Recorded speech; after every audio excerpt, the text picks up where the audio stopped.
Depuis octobre 2019, le centre hospitalier mémorial de Saint-Lô propose à ses patients de simplifier leur admission grâce à l'arrivée de bornes interactives au niveau des entrées principales. Une arrivée qui accompagne une volonté de simplifier le parcours patient. Nous, c'était une demande de notre part. On l'avait déjà vu au niveau à l'extérieur. Moi, je l'avais déjà vu sur le centre de Beauvais. On a commencé à réfléchir à comment on allait l'intégrer dans le circuit patient. Et en quelques mois, ça a été assez rapide en fait, on a pu mettre en place les bornes sur 2 entrées. Et l'idée qu'on en avait, c'était de moderniser le circuit patient, faire en sorte que ça soit plus facile et plus fluide pour les patients revenant régulièrement et ne nécessitant pas un dossier complexe.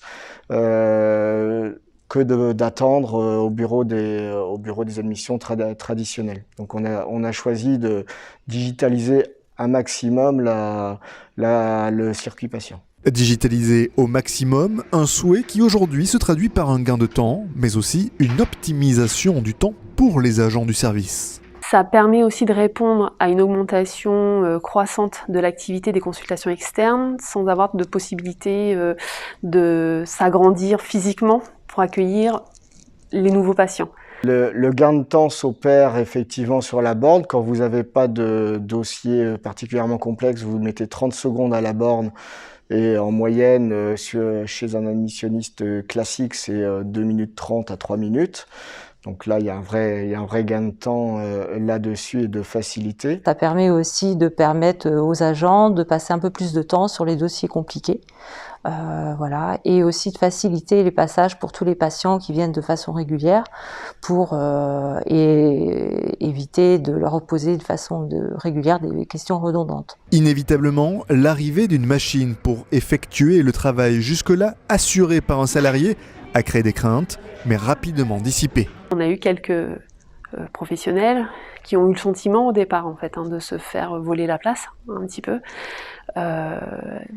Et en fait, à l'usage, ils se sont rendus compte que pas du tout, que au contraire, les patients continuent malgré tout, ils continuent tous les jours à accueillir des situations peut-être justement plus complexes, qui permettent d'approfondir un peu plus la prise en charge du dossier, qui demandent justement un petit peu plus de réflexion qu'une entrée basique.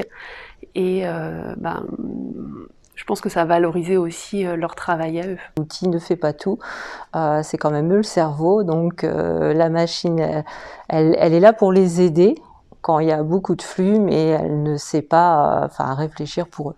Après une période de réflexion sur la configuration des bornes, puis l'usage au quotidien par les patients du centre, désormais l'hôpital mémorial souhaite aller plus loin avec de nouveaux usages. Je vois dans la borne d'autres possibilités de développement, notamment la facturation des recettes qu'on appelle externes, c'est-à-dire la réservation des chambres individuelles, la contractualisation par exemple des services de télévision, qui me semble pouvoir relever de la borne et donc éviter là aussi un passage par le bureau des admissions traditionnelles. La simplification des admissions qui devrait continuer dans les prochains mois avec l'arrivée d'une application pour smartphone qui permettra aux futurs patients de préparer son admission directement depuis son domicile. On devrait pouvoir envisager de créer son admission directement sur une application.